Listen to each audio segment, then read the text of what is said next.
반갑습니다. 오늘 4월 달이네요. 그래서 그 TSLAC 4월을 잔인한 달이라고 했습니다. 황무지에서도 라일락을 피어나게 하는 잔인한 계절이라고 했는데 역설적 표현이겠죠. 공부하기 힘들다고 모두 꽃이 다 피고 지금 밖에 나가면. 그렇지만 여러분들은 이제 합격하고 나서 내년에 즐기시고요. 공부 열심히 하시기 바랍니다. 자, 346페이지 오늘 벌칙할 차례죠.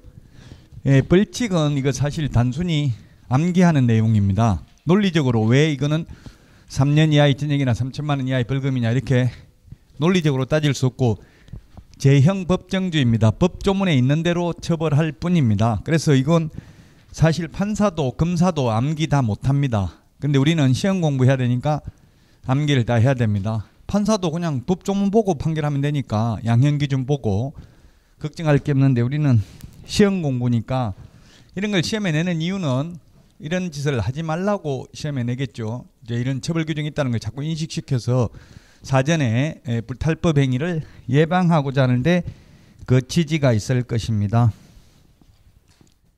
지난주에 프린터 행정벌 내드린 거 있는데요. 최소한 2문제 이상 출제됩니다. 행정벌. 벌칙에는 행정벌이 있고요. 행정벌에는 행정형벌이 있고 행정형벌, 그 다음에 행정질서벌,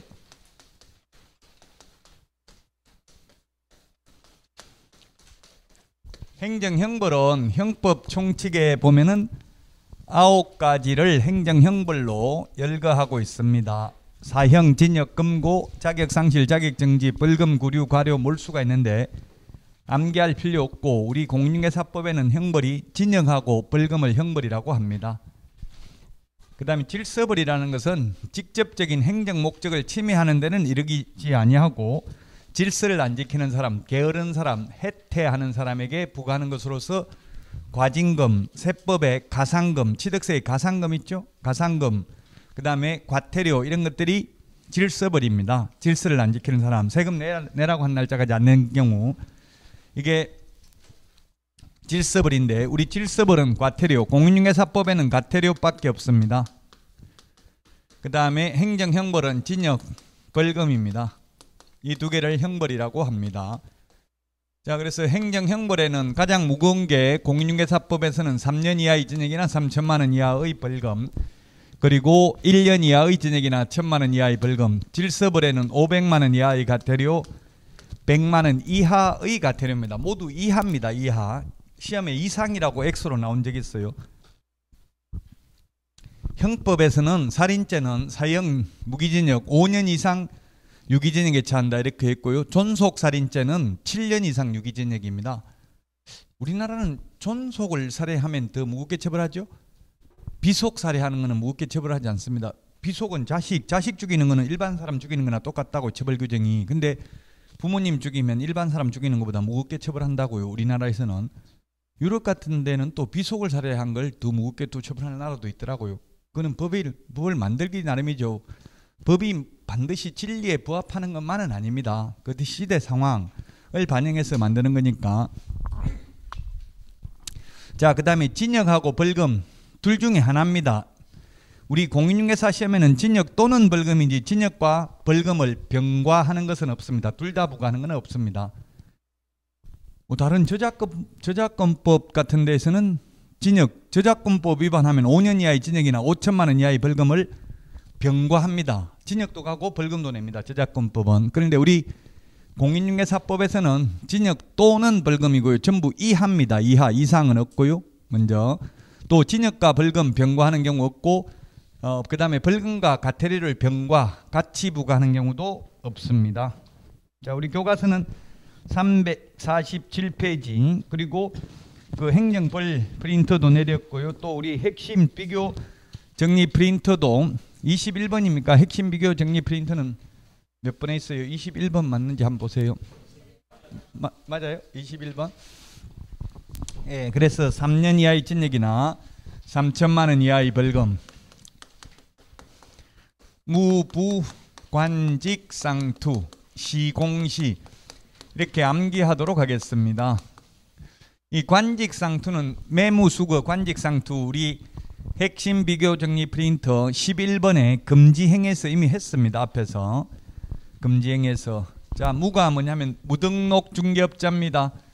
근데 법조문에는 무등록 중개업자라고 되어 있지는 않습니다. 법조문에는 뭐라고 되어 있냐면은 법 제9조 규정에 의해서 중개사무소 개설 등록을 하지 아니하고 중개업을 영위하는 자 이렇게 표현하고 있습니다.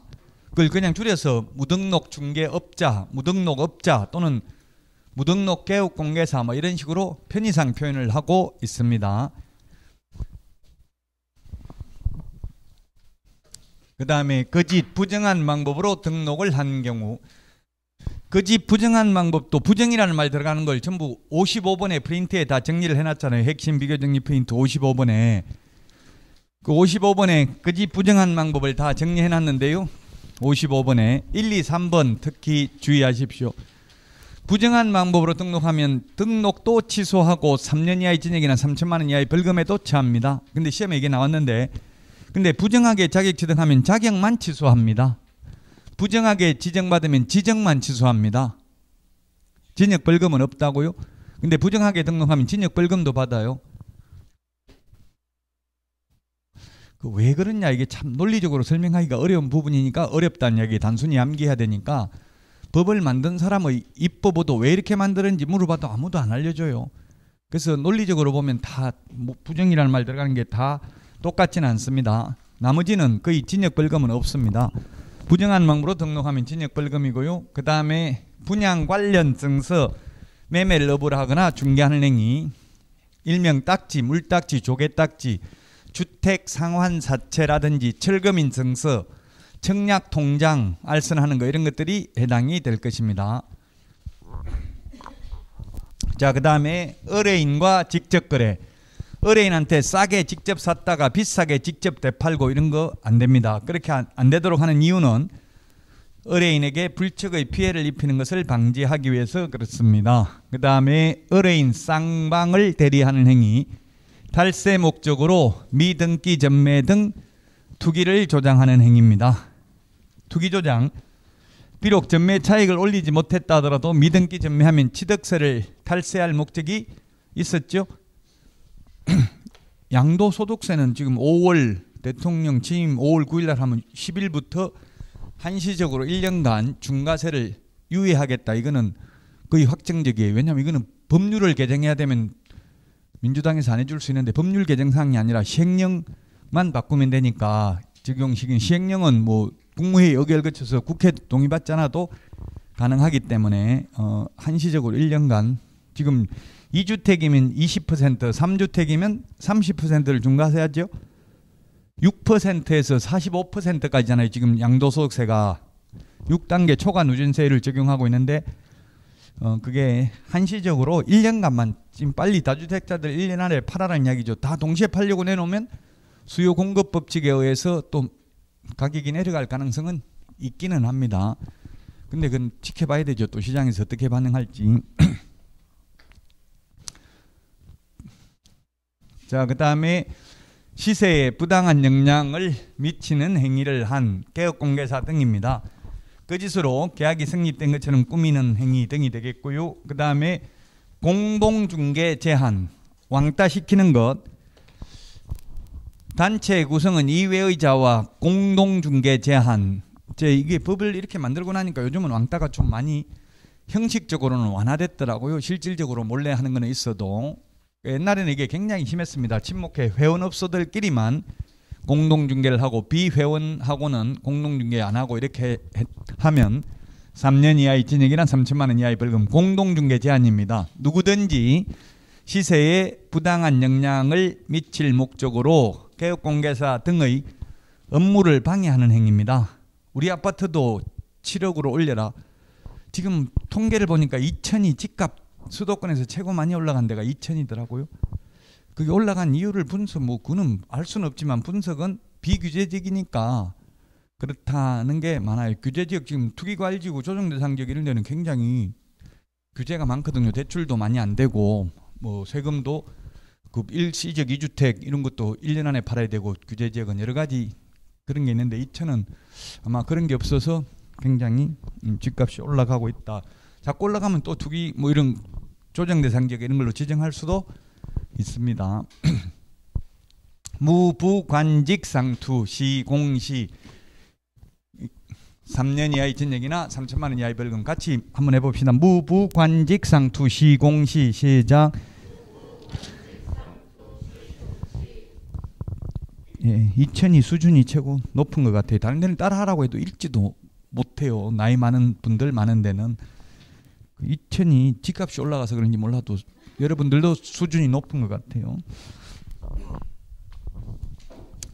자, 다음은 1년 이하의 전역이나 1000만 원 이하의 벌금입니다. 우리 교과서는 348페이지 3년 이하의 전역이나 3천만 원 이하의 벌금 요거는 교과서에 있는 순서하고 똑같았습니다. 교과서에 있는 순서하고 완전 똑같은 건 아니네요. 교과서가 법조문 순서대로 또 안 돼 있었네요.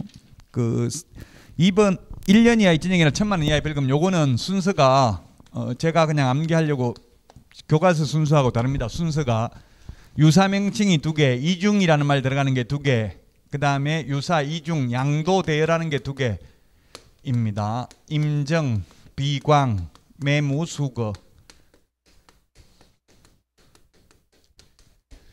유사명칭 사용이 2개입니다. 2개. 공인중개사가 아닌 자가 공인중개사 그 밖의 이와 유사한 명칭을 사용한 경우입니다. 공인중개사가 아닌 자가 우리 교과서는 349페이지 양가로 6번에 있고요. 양가로 6번 공인중개사가 아닌 자가 그 다음에 양가로 2번 양가로 2번에 있네요. 2번하고 6번에 있네요. 2번이 공인중개사가 아닌 자 6번이 개업공개사가 아닌 자네요. 공인중개사가 아닌 자가 공인중개사라는 명칭 쓸 수 없고 그래서 보조원이 자격증 없으면서 명함에다가 공인중개사 실장 이렇게 새겨 다니면 1년 이하의 전역이나 1000만 원 이하의 벌금입니다.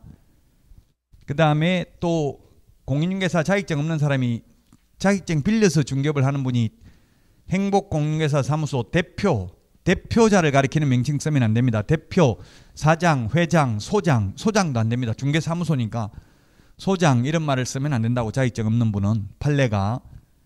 그 다음에 또 시험에 2번 나왔는데요. 저처럼 저는 자격증을 2번 땄는데 개업도 안 하고 취직도 안 돼 있습니다. 지금 그냥 자격증만 땄습니다. 근데 명함에다가 공인중개사라고 새겨 다니면 돼요 안 돼요?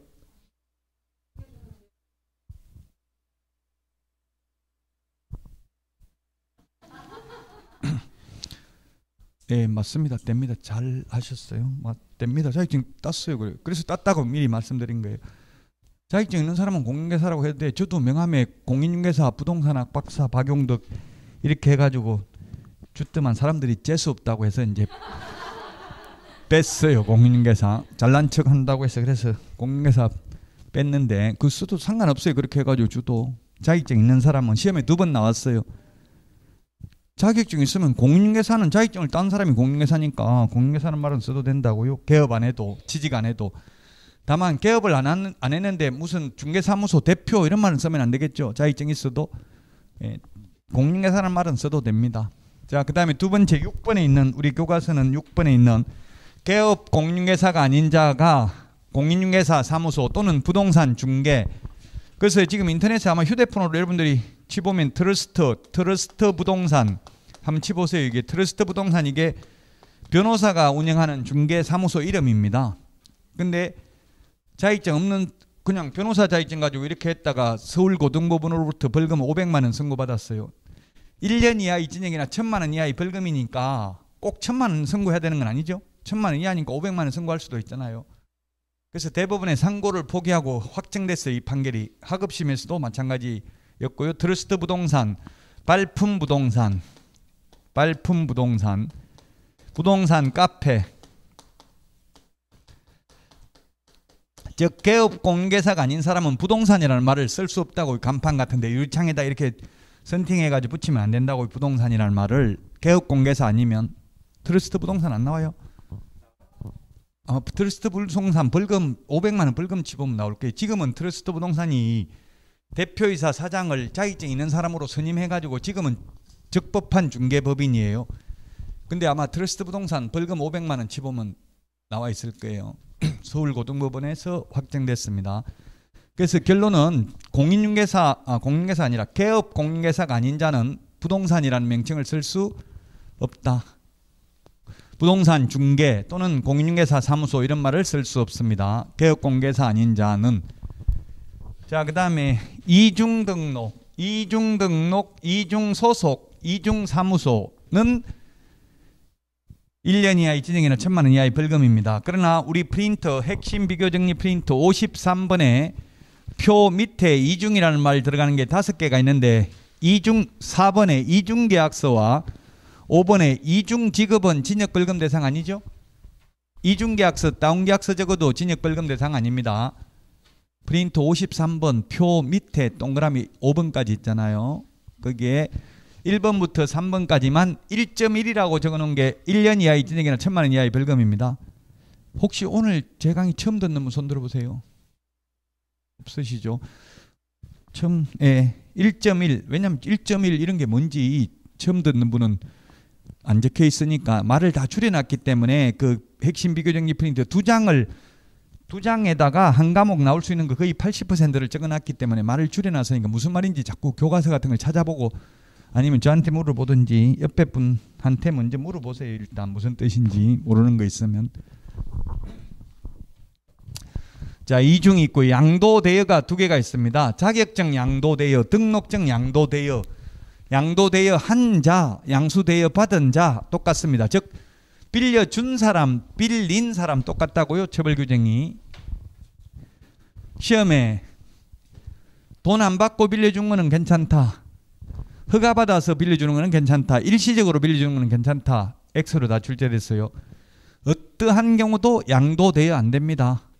공짜로 가족 간에 빌려주는 거는 가능하다.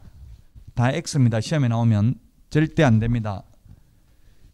이 자격증 등록증은 일신전속적이기 때문에 다른 사람 몸에 갈 수 없습니다. 일신전속이라는 건 한 사람 몸에만 전적으로 속해 있다는 뜻이죠. 자, 그 다음에 임시중개시설물 뜻다방입니다. 뜻다방, 파라솔, 천막 등을 설치한 경우. 여기 보니까 이 앞에 호수, 레이크뷰 뭐 지금 이름 엄청나게 어려운 거 주상복합 저거는 모델하우스는 없는 것 같던데요. 있었어요? 몰라요? 있었어요? 어디 여기 아니고 다른 데 만들어놨나 보네요. 그 임시중개시설물 그렇게 모델하우스 있으면 보통 모델하우스 앞에 임시중개시설물 뜻다방, 파라솔, 천막 이런 걸 많이 설치하게 합니다. 건설회사에서, 분양회사에서. 이런 것을 그래서 설치는 요즘도 가보면 설치되어 있더라고요. 돼 있는데 누가 설치했는지 모르게 이름을 안 적어놨어요. 옛날에는 뭐 간판 중개사무소 막 플랜카드 걸어놓고 그랬다고 천막에다가 파라솔에다가. 요즘은 그 처벌받으니까 누가 했는지 모르게 설치해놨어요. 가보면. 그 다음에 정보 거짓 공개한 거래정보사업자입니다. 개업공개사가 정보 거짓 공개하면 업무정지입니다. 거래정보사업자가 정보를 거짓으로 공개하면 1년 이하의 징역이나 1,000만 원 이하의 벌금. 거래정보사업자가 개업공개사한테 의뢰받은 정보를 공개하지 않거나 개업공개사에 따라 정보를 차별적으로 공개한 경우에는 1년 이하의 징역이나 1,000만 원 이하의 벌금에 처합니다. 그 개업공개사가 정보망에 거짓 정보 공개하면 업무정지고요. 그 포털 사이트에 직방, 다방, 한방, 네이버 부동산 이런 데다가 허위매물, 미끼매물 올리면 500만 원 이하의 과태료죠. 인터넷에 그런 질문을 하던데요. 부동산 거래 정보망하고 정보통신 서비스 제공자하고 어떻게 다른지 모르겠다 이렇게 하던데, 정보망이란 개공 상호 간의 정보를 교환하는 체계, 개업공개사 상호 간의 정보를 교환하는 체계라고 했습니다. 그래서 중개사무소에서 개업공개사들이 그 컴퓨터 화면 보고 뭐 매물이 어디 있다 없다 이런 말 하잖아요. 그게 정보망이라고. 개업공개사만 볼 수 있는 게. 그 다음에 정보통신 서비스가 제공자가 제공하는 정보는 지금 우리가 뭐 네이버 부동산, 아파트는 네이버 부동산인데 저는 이 호갱노노가 좋은 것 같더라고요. 호갱노노. 사람마다 뭐 다 다른데 호갱노노, 아파트는 호갱노노 6개월간 시세, 실거래 가격 다 나와 있습니다. 6개월간 실거래 가격, 6개월간 그 다음에 호가도 다 나와 있고요. 아파트는 저는 뭐 개인적으로 네이버 부동산보다 아파트는 호갱노노. 그 다음에 여러분들도 한번 이게 플레이스토어에서 앱을 다운받아 놓으세요. 밸류맵. 그 다음에 밸류맵이라고, 이거는 아파트 외에 토지 같은 거 이런 거 실거래 가격 보기는 엄청나게 좋고, 맵이니까 지도잖아요. 지도에 이 건물이 그려져 있고 그 건물이 언제 거래됐다, 가격 얼마다, 이게 다 나와 있다고. 실거래 가격 언제 거래됐다, 10년 전에 거래된 것까지 다 나와 있어요. 이거 한번 개인적으로 저는 이게 좋더라고요. 아파트는 호갱노노. 그 외에 토지나 이런 거는 밸류맵을 통해서 호갱노노, 호객 완전히 호구로 당하지는 않는다는 뜻이죠. 호갱노노라는 뜻이 이게. 왜냐면 6개월간 시세 실거래 가격 이걸 다 알고 있으니까 터무니없이 비싸게 사거나 싸게 팔지는 않는다는 이야기죠. 어쨌든 이런 데다가 매물을, 포털 사이트에 매물 올리는 거, 허위 매물 올리면 500만 원 이하가 되라고요.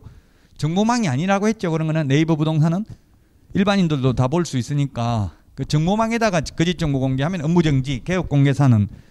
근데 거래정보사업자가 정보를 거짓 공개하면 1년 이하의 징역이나 1,000만 원 이하의 벌금입니다. 비밀준수 위반한 경우. 비밀준수 위반, 요것만 반의사불벌죄입니다. 반의사불벌죄. 이번에 박문각 제1회 모의고사에 반의사불벌죄 시험에 나왔는데, 피해자의 명시된 의사에 반하여 벌하지 않는데, 그 박문각 1회 모의고사는 개공의사에 반하여, 개업공개사 의사에 반하여 벌하지 않는다 이렇게 나오는데, 지금 기억이 안 나요. 모의고사 봤는데도. 기억 안 난다고요? 나왔어요? 아니, 제가 해설 강의를 했기 때문에 저는, 근데 해설 강의 하는 것보다 직접 풀어보는 게, 실제 시험장에 앉아서 보는 게 기억이 오래 남아요. 그냥 강의만 하면, 그 박문각이 한 3개 정도 이번에 모의고사가 오류가 있더라고요. 복수정답 있었죠? 뭐가 복수정답이었지? 그게 갑자기 생각이 안 나노. 뭐가 복수정답 있었는데 갑자기 기억이 안 나네. 아, 맞다. 손해배상 보정 설정 한도액 범위 내에서가 아니라 손해액 전부를 배상해야 되는데, 개업공개사는 손해액 전부를 배상해야 된다 했어요. 제가. 단 보험회사는 보험 든 만큼만 배상하죠. 보험 1억 가입하잖아 우리가 개인. 그럼 보험회사에서는 1억 물어주고, 제가 몇 번 이야기했죠. 3억 손해봤으면 나머지 2억은 개인 돈 가지고 물어내야 된다고요. 또 1억 보험회사에서 물어준 거 마저도 구상권을 행사해요. 그게 있었고, 또 오류가 부동산 거래가 아니라 분사무소 설치 신고 필정이라고 돼 있더라고요. 신고 필정이 신고 확인서로 바뀌었어요. 바뀌는데 그게 반영이 안 돼 있더라고요. 또 하나 있는데도 지금 기억이 안 나는. 직접 풀어봤으면 기억이 날 텐데 지금 시험지를 안 가져와서 또 하나 있는 것 같더라고요. 어쨌든 지금은 점수가 중요한 거 아닙니다. 그냥 풀어보고 이런 게 나온다. 그래서 그걸 감만 잡고 시간 낭비하고 이런 게 중요하지. 1회 때 60점 이상 다 나오면 굉장히 힘들어져요. 그만큼 페이스를 계속 시험 볼 때까지 유지해야 되니까 굉장히 힘들고, 제가 볼 때는 17.5점이 적절한 점수입니다. 지금 1회 모의고사 점수는 7문제 정도 맞추면. 점수 안 나왔다고 슬퍼하거나 노여하실 필요 없습니다. 복수 정답이 나온다는 것은 강사도 헷갈린다는 이야기예요. 이게 그만큼 문제를 자꾸 잔머리 걸려서 틀리게 하려고 말을 바꾸고 막 이렇게 하다 보면은 자기한테 꼬여서 헷갈려가지고, 저도 제가 내놓고 풀어보면 다 못 맞아요. 점수를. 시험이라는 게 원래. 그러니까 너무 시험 점수에 연연하지 마시라고요. 어쨌든 반의사불벌죄 나왔죠. 반의사불벌죄는 왜 그러냐면, 비밀준수는 예를 들면 연예인들 비밀이 누설됐어요. 근데 재판은 공개 재판이 원칙이거든요. 뭐 예를 들면 바람 피웠다 뭐 이런 거, 예를 들면 막 그런 걸 폭로해가지고 비밀이 누설됐어요. 근데 그 재판하면 또 그 공개 재판해버리면 그 비밀이 더 널리 누설될 가능성이 있죠. 그러니까 나 처벌을 원하지 않는다, 재판하지 말라 하면 끝이라고. 그러면 처벌 못합니다. 그 형법에서 대체로 반의사불벌죄가 뭐가 있냐면 폭행죄, 단순 폭행죄. 물론 특수 폭행죄는 그 반의사불벌죄 아닙니다. 단순 폭행죄. 그 다음에 명예훼손죄, 정보통신망 이용 촉진 및 정보보호에 관한 법률에 의한 명예훼손죄, 이런 게 반의사불벌죄입니다. 인터넷에 비방 글 올리는 거. 인터넷에 진실대로 올리면 처벌받아요, 안 받아요? 예를 들면 봤죠? 누구 남편 모텔에 다른 여자하고 가는 거 봤다. 이거 진실이에요. 간 거 사진 찍어가지고 올리면 그 처벌 받냐고 안 받냐고요? 받아요. 이게 명예훼손이라는 거는 공공연하게 사실을 적시해서 명예를 훼손하면 그게 진실이라도 처벌받아요. 공공연하게 적시하는 게 중요해요. 공공성이 있는 거, 공연성. 여러 사람에게 알리면 명예훼손이라고요. 괴롭히려면 어떻게 하면 돼? 폭탄 문자 보내면 명예훼손은 아니에요. 200통씩 너 딴 여자하고 가는 거 봤다 해가지고 그 사람한테 문자 계속 하루에 200통씩 보내고 그런 사건이 있었어요. 그거는 명예훼손은 아니라고요. 다른 사람한테 알린 건 아니잖아요. 본인한테만 알린 거고 그런 건 괜찮다고요. 신호 올케사에서도 그런 일이 있었어요. 아침에 일어나면 뭐 200통씩 문자 와 있는 거 욕하는 거. 그래도 그 명예훼손은 아니다. 괴로우면 안 열어보면 된다. 여러 사람한테 알린 건 아니잖아요. 본인한테만 알렸지. 그래서 괴롭히는 방법 알려드리는 거예요. 지금 처벌 안 받고 괴롭히는 방법. 피해자의 명시된 의사에 반하여 벌하지 않는 게 반의사불벌죄고, 친고죄는 없습니다. 우리 공인중개사법은 친고죄는 고소고발이 있어야 벌할 수 있는 걸 친고죄라고 합니다. 사자명예훼손죄가 친고죄입니다. 조바이오 신부 사자명예훼손죄로 전두환 전 대통령 고소를 했었잖아요. 고소고발이 있어야 벌하는 게 친고죄입니다. 어쨌든 반의사불벌죄 이거 하나밖에 없다. 비밀누설. 자, 그 다음에 개공이 개업공개사가 아닌 자가 중개사물에 대한 표시 광고를 한 경우가 있고요. 그 다음에 매매를 업으로 한 경우, 무등록 중개업자와 협력하는 행위, 중개보수 또는 실비를 초과해서 금품을 받는 행위, 거짓된 은행, 그 밖에 의뢰인의 판단을 그르치게 하는 행위, 유사, 이중, 양도, 임정, 비광, 매무, 수거. 같이 시작.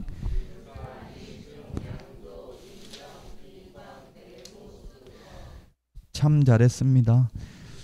350페이지 양벌규정입니다. 양벌규정. 교과서 350페이지입니다. 양벌규정인데요. 양쪽을 다 벌하는 게 양벌규정입니다. 한쪽이 잘못했는데 벌은 양쪽을 다 벌하는 걸 양벌규정이라 한다고요. 양벌규정. 자, 그게 법 제50조 가운데 박스 안에 법조문만 보면요. 소공, 보조원 또는 개업공개사인 법인의 사원, 임원, 이 한마디로 말하면 직원이죠. 직원이 법 제48조가 3년 이하의 징역이나 3천만 원 이하의 벌금, 49조가 1년 이하의 징역이나 1천만 원 이하의 벌금입니다. 즉 이걸 행정형벌이라고 합니다. 징역 또는 벌금이죠. 이 행정형벌에 해당하는 위반 행위를 한 때에는 그 행위자를 벌하는 외에 그 개업공개사에 대해서도 해당 조에 밑줄 치세요. 해당 조에 규정된 벌금형을 과한다.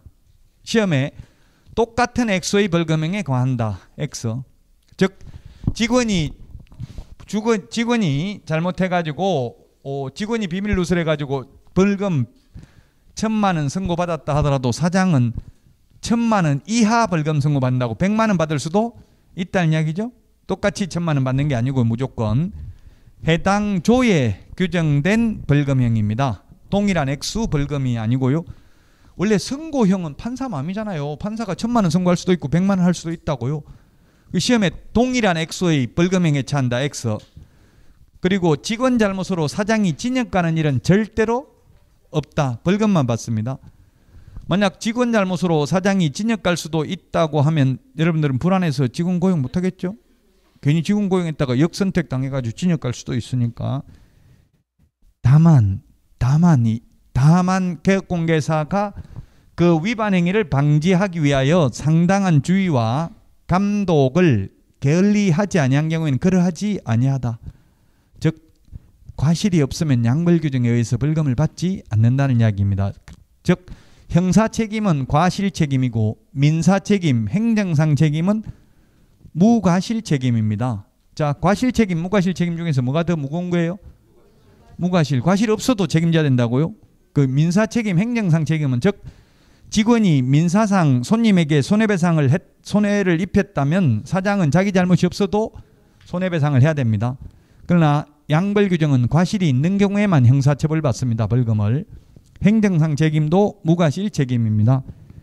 이 양벌규정에 의해서 사장이 벌금을 받아도 300만 원 이상을 벌금을 받아도 이 법에 의한 벌금에 해당되지 않는다는 게 판례입니다. 이 법이 공인중개사법이죠.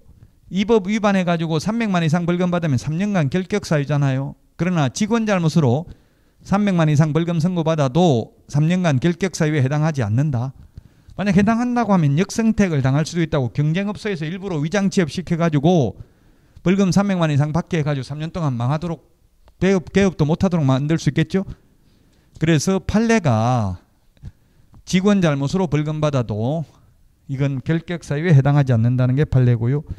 자, 500만 원 이하의 과태료. 500만 원 이하의 과태료를 보면 353페이지에 보면 거기 500 그 표에 보면 353에 보면 가나다가 있는데 가나다는 500, 라는 400, 마는 250, 250, 500 뭐 이런 식으로 돼 있죠. 그다음에 바도 보면 200, 20, 30, 50, 100만 원 이런 식으로 개별 기준이 있습니다. 그래서 개별 기준이 무거운 거부터 보겠습니다. 저는 확부모 추 개운해 명령 개운해 공 명령 개운해공 명령교. 자, 개별 기준이 무거운 거부터 봤습니다. 우리 표에 교과서에 보면 개별 기준이 500만 원, 요건 500만 원, 요건 400만 원, 300, 200, 100 대통령령의 개별 기준이 있습니다. 그냥 500만 원 이하라고 하면 공무원이 누구는 500만 원 부과하고 누구는 뇌물 받고 500원을 부과할 수도 있잖아. 500만 원 이하라면 500원도 해당되죠. 그러면 너무나 형평성에 어긋나기 때문에 공무원의 재량권의 일탈, 남용을 방지하기 위해서 이런 대통령령의 개별 기준을 정해놓고 만약에 개별 기준이 400이라면 이 400에서 재량권을 행사할 수 있는 것은 2분의 1 범위 내에서만 재량권을 행사할 수 있다. 개별 기준의. 그래서 이건 600만 원에서 200만 원 사이에서만 과태료를 부과할 수 있는데 아무리 가중하더라도 늘리더라도 법에 500 이하라고 되어 있기 때문에 대통령령으로 600을 부과할 수는 없다는 이야기입니다. 그럼 공무원은 500에서 200 사이에서만 재량권을 행사할 수 있다고. 만약 개별 기준이 400이라면 그 시험에 이게 개별 기준까지 물었어요. 그래서 이게 어차피 암기하는 거 무거운 거부터 하면 되고 너무 개별 기준에 집착할 필요는 없어요. 시험에 자주 나오진 않았어요. 자, 우리 프린터는 20 몇 번에 있어요? 23? 23번. 그리고 오늘 행정벌 정리 프린터에도 있고. 자, 확이 뭐냐면 확인 설명인데요. 확인 설명 우리 교과서를 보면 353페이지 교과서를 보면 거기에 마번에 있는데 마번에 방가루 1번은 설명만 하고 근거자료 제시하지 않는 경우, 2번은 근거자료 제시는 하고 설명은 안 한 경우는 얼마입니까? 250이죠. 둘 다 안 하면 얼마라고 돼 있어요? 500만 원이라고 돼 있죠. 방가로 3번 개별 기준. 자, 그래서 이게 확인 설명이나 근거자료 둘 중에 하나를 안 하면 250, 둘 다 안 하면 500. 설명도 안 하고 근거자료도 안 하면 개별 기준 500. 그 다음에 부당한 표시 광고, 허위 매물 올리는 경우, 모니터링 자료 제출을 거부한 경우, 추는 추가 정보 게재 요청을 거부한 경우입니다. 추가 정보 게재 요청이 그 다번에 있네. 다번. 정당한 사유 없이 법 제18조 사망 요구에 따르지 않아 필요한 조치를 하지 않는 경우, 이게 추가 정보 게재 요청을 거부한 정보통신 서비스 제공자입니다. 500. 개운해 400인데요. 협회에 대해서 국토부 장관이 공제사업 개선 명령을 했는데 따르지 않는 경우,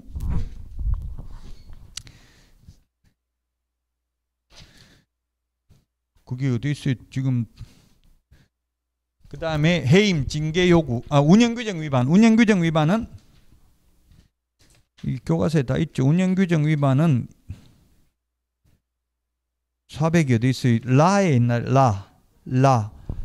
라에 있습니다. 400만 원. 그 다음에 거기 자차에 있죠. 자차 354 개선명령 따르지 않는 경우, 해임 징계 요구를 따르지 않는 경우 협회가 국토부 장관이 해임 징계 요구를 했는데 500만 원 이하의 과태료는 원칙적으로 협회, 거래정보사업자, 정보통신 서비스 제공자에게만 있습니다. 500만 원 이하의 과태료. 그러나 원래 처음 법을 만들 때는 개인에게는 500만 원 과태료가 없었어요. 근데 최근에 신설된 경우만, 이게 2014년도에 신설됐고요. 옛날에는 원무정지였는데 그 다음에 연수교육도 2014년도에 신설됐어요. 개인에게. 최근에 화폐 가치가 떨어졌기 때문에 개인에게도 500만 원 이하의 과태료입니다. 옛날에는 처음 법을 만들었을 때는 법인, 즉 협회, 거래정보사업자는 500이고 개인 개업공개사는 100만 원 이하의 과태료였었어요. 자, 그 다음에 공제사업 운용 실적을 매 회계연도 종료 후 3개월 이내에 일간신문 또는 협회보에 공시하고 협회 인터넷 홈페이지에 게시하지 않는 경우입니다. 300은 어디 있어요? 300이 교과서로는 아번 아에 있죠. 그 다음에 명령 200만 원 200만 원은 사카에 있네. 사카 354 맨 위에 맨 마지막 감독상 명령을 위반한 협회 거래정보사업자 200이고요. 연수교육 안 받으면 최대 100만 원인데 연수교육은 353페이지 맨 밑에 바번에 방가로 1번 법 위반 상태의 기간이 1개월 이내인 경우, 즉 연수교육은 2년에 한 번씩 받죠. 그 2년 지나고 1개월 이내면 20만 원, 2년 지나고 나서 1개월 초과 3개월 이내면 30, 그 다음에 2년 지나고 또 3개월 초과 6개월 이내면 50, 2년 6개월을 초과했으면 100만 원입니다. 이걸 제가 국토부 유권 해석을 의뢰하니까, 아니 제가 연수교육 강사로 경기도 찾아가는 서비스를 해가지고 연천군에 가서 연수교육을 했더만 옛날에 뭐 10몇 년 전에 저한테 인천에서 강의를 들었다 하더라고요. 그래서 그분이 안 오려고 하다 제가 강의하러 와서 왔다 하더라고요. 그냥 과태료를 떼우고 안 오려고 했다 이러던데, 그 국토부에 제가 과태료 내면 그 다음에는 연수교육 안 받아도 됩니까 하니까 과태료 내고 또 받아야 되는데 이게 군대 탈영한 거하고 똑같대요. 그래서 무조건 다시 탈영하면 또 잡혀 들어가죠. 징역 살았다고 끝나는 게 아니고, 그래서 이 과태료 내도 교육은 받아야 된대요. 그러니까 여러분들이 과태료를 떼우고 교육 안 받겠다 이건 안 된다고. 과태료 내고 또 교육은 받아야 된대요. 뭐 시험에 그렇게까지는 안 나오겠지만 어쨌든 연수교육 2년에 한 번씩 받아야 됩니다. 자, 그래서 확부모 추 개운 해공 명령교 시작. 단순히 암기하는 겁니다. 100만 원 이하의 과태료 355페이지 교과서에는 355페이지에 보니까 그 개별 기준이 30, 50, 20 이렇게 나와 있잖아요. 50만 원짜리가 방가로 1번, 2번, 8번, 9번 4개고요. 그 다음에 방가로 5번 20만 원짜리가 하나가 있고 나머지 4개는 30만 원입니다. 개별 기준. 명칭, 광, 반납, 보이개휴, 청주에 가니까 식당문에다가 미러유 이렇게 적어놨더라고요. 문 당기지 말고 밀고 들어오라고 식당에 이렇게 적어놨다고 미러유 이렇게. 그래서 명칭, 반납, 보이개휴, 충청도 말 같잖아요.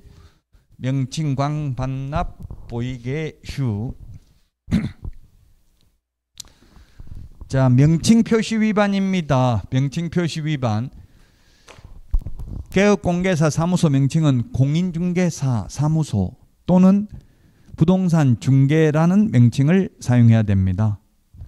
21세기 부동산 컨설턴트, LBA, 법률중개사 이런 명칭만 사용하면 100만 원 이하의 과태료입니다. 그 다음에 두 번째, 부칙개공 법 7638호 부칙 제6조 2항의 개업공개사는 자격증 없기 때문에 공인중개사 사무소라는 명칭은 쓸 수 없고 부동산 중개라는 명칭만 사용해야 됩니다. 근데 부칙개공이 공인중개사 사무소라는 명칭을 사용한 경우, 그 다음에 광고 위반입니다. 이 광고라는 말 이거 시험에 반드시 나옵니다. 왜냐하면 지금 광고가 이 네 군데 다 해당될 수 있어요. 광고라는 말 들어가는 게. 높은 가격으로 표시 광고를 유도해서 개업공개사 등의 업무를 방해하면 3년 이하의 징역이나 3천만 원 이하의 벌금입니다. 개공 아닌 자가 광고하면 1년 이하의 징역이나 1천만 원 이하의 벌금입니다. 부당한 표시 광고하면 500만 원 이하의 과태료입니다. 근데 광고하면서 보조원 이름 적어도 100만 원 이하의 과태료입니다. 보조원 이름 적으면 안 된다고 돼 있어요. 우리나라 통계가 중개사고 나는 거의 약 50%가 다가구 48.9%인가 다가구가 사고 나는 게 거의 50%입니다. 다가구 주택. 그리고 또 사람으로 분류하면 보조원이 내는 게 사고 내는 게 70%가 넘는데 중개 보조원이 법을 모르니까 오늘 아침에도 MBC인가 보니까 텔레비전에 지금 신혼 젊은 사람들 5천세가 뭔지 모르겠는데 5천 정도인가 전세더라고요. 자기 돈 1,000만 원이고 나머지 4천만 원 대출 받았는데 다 떼이게 경매 넘어간다고 통보가 다 떼이게 생겼다. 뭐 건조당 이런 게 뭔지도 모르고 그냥 괜찮다고 하는 말만 믿고 계약했다 이렇게 이야기하더라고요. 부동산에 대한 공부를 전혀 안 해서 아무것도 모른다. 그래가지고 지금 5천만 원 다 날리게 생겼다. 근데 아파트라고 하던데 뭔데 아파트가 전세가 5천만 원이더라고요. 어느 지역인지는 모르겠지만 그 법인이 운영하더라고. 법인이. 그러니까 은행 융자 있고 그런 데다 대고 전세금 주니까 경매로 가버리면 못 받을 가능성이 많죠. 자, 그래서 보조원 이름 적으면 안 된다. 보조원. 그 다음에 또 명시해야 되는 게 뭐가 있어요? 성명, 소연 등. 우리 프린터 43번에 보면 성명, 소연 등. 광고할 때는 개업공개사 성명, 사무소 명칭, 사무소 소재지, 연락처, 등록번호 4개를 명시해야 되는데 이걸 하나라도 빠진 경우 보조원 이름 적는 경우 100만 원 이하가 되려다. 그 다음에 프린터 25번에 인터넷 표시 광고를 하려면 여기에다가 5개를 추가해야 된다. 소면, 종가형, 소면, 종가형, 중개 대상물 소재지, 중개상물 면적, 중개상물의 종류, 가격, 거래 형태를 명시해야 된다. 이거 하나라도 빠지면 100만 원 이하가 되려. 그 다음에 프린터 25번 맨 밑에 인터넷 표시 광고하면서 건축물인 경우에는 이 10가지 외에 추가로 8가지를 더 명시해야 된다. 그게 뭐냐면 총사방, 개개 입주관, 총사방, 개개 입주관 8개 중에 하나라도 빠지면 100만 원 이하가 되다. 총청수, 사용승인, 사용검사 받은 날, 방향, 방의 개수, 욕실 개수, 입주 가능일, 주차 대수, 관리비를 명시하지 않는 경우 100만 원 이하의 가태료입니다. 총사방, 개개 입주관 시작. 18개 명시해야 되고 보조원 이름 적으면 안 됩니다. 광고할 때. 자, 그 다음에 등록 취소됐는데 등록증 7일 이내 반납 안 하면 여기까지는 50만 원입니다. 자격 취소됐는데 7일 이내 반납 안 하면 30만 원입니다. 그 다음에 손해배상을 보장하기 위한 보증관계 증서를 교부하지 않거나 보장금액을 설명하지 않는 경우. 그 다음에 사무소 이전 신고 위반한 경우입니다. 옮기고 나서 이전 후 등록관청에 10일 이내에 신고해야 되는데 하지 않는 경우. 이사 가는 거하고 똑같다 했어요. 사무소 이전하는 거. 이사 가서 주민등록 전입신고, 전출신고 안 하고 요즘은 전입신고만 하죠. 마찬가지로 사무소 이전 신고도 이전 후 등록관청에 신고합니다. 개시 의무, 등수, 보호자 몇 등 했는지 4개를 게시해야 된다고 했죠. 근데 하나가 더 추가됐다고 했습니다. 올해부터 사업자 등록증도 추가됐습니다. 중개사무소 등록증, 사업자 등록증, 중개보수열표, 보정설정 증명서류, 자격증 원본 게시 안 하면 100만 원 이하의 가태료. 3월 초과 무단 휴업, 폐업신고, 재개신고, 변경신고 위반 100만 원 이하의 가태료. 6월 초과 무단 휴업은 임의적 등록 취소입니다. 이 500만 원, 100만 원 이하의 가태료는 우리 프린터 56번에 2분의 1에 3번, 4번, 5번, 6번 56번에 2분의 1 범위 내에서 늘리거나 줄일 수 있습니다. 3, 4, 5, 6 맞아요? 업무정지, 자격정지, 100만 원 가태료, 500만 원 가태료 4개 모두 2분의 1 범위 내에서 늘리거나 줄일 수 있고, 늘리더라도 법에서 정하고 있는 500만 원 가태료, 100만 원 가태료를 초과할 수는 없다. 공무원의 재량권의 일탈, 남용을 방지하기 위한 조치이다. 356페이지입니다. 356페이지. 356페이지에 보니까 맨 위에 누가 가태료를 박스에 있는 거, 누가 가태료 부과 징수하는지 잘 모르면 뿌린 자가 거두리라. 즉 협회, 인가, 국토부 장관이 해줬죠. 거래정보사업자 지정 국토부 장관이 해줬죠. 그러니까 과태료 국토부 장관이 부과합니다. 근데 이제 문제는 정보통신 서비스 제공자는 사실 국토부 장관이 해준 거 없어요. 정보통신 서비스 제공자는 전기통신사업법에 의해서 과학기술정보통신부 장관에게 부가통신사업자로 신고했을 뿐이에요. 그렇지만 정보통신 서비스 제공자는 직방, 다방, 한방, 네이버 부동산 뭐 예를 들면 이런 거는 지금 본사가 어디 있는지도 모르잖아요. 그러니까 전국적으로 관리해야 되니까 국토부 장관이 부과합니다. 과태료를.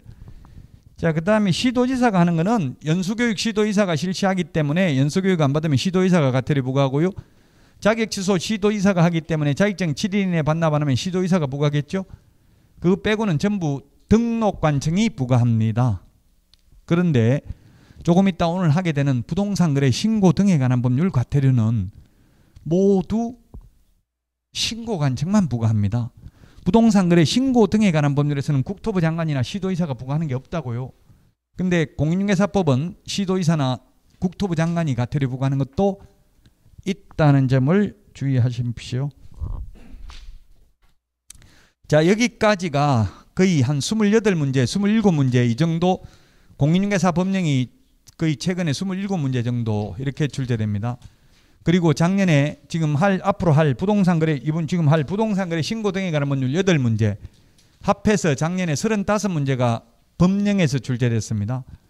나머지 5문제가 이제 실무에서 나왔는데 5문제 실무에서 나온 게 뭐가 나왔냐면 작년에 집합건물 소유 및 관리에 관한 법률 처음 나왔어. 집합건물 소유 및 관리에 관한 법률이 안 나오다가 처음 나왔다고 작년에. 그 작년에 처음 본 지문이 70%, 30% 정도 됐습니다. 굉장히 어려웠죠. 근데 1차, 2차 같이 하신 분은 쉬웠어요.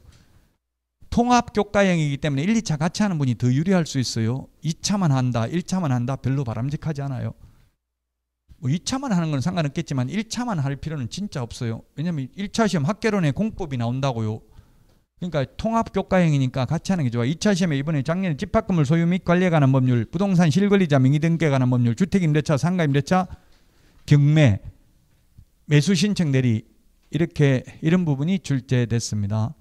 작년에 시험에 나온 부분이. 그래서 결국은 지금 벌칙 여기까지가 중요하고요. 이제 부동산 거래 신고 등에 관한 법률까지 중요하다는 이야기입니다. 여기까지 하고 쉬었다 하겠습니다. 여러분들은 그 문제 미리 좀 집에서 할 시간 없으니까 그냥 쉬는 시간에 절반만 쉬고 절반은 풀어보세요. 문제 풀어보시고 쉬었다가 부동산 거래 신고 등에 관한 법률 보겠습니다.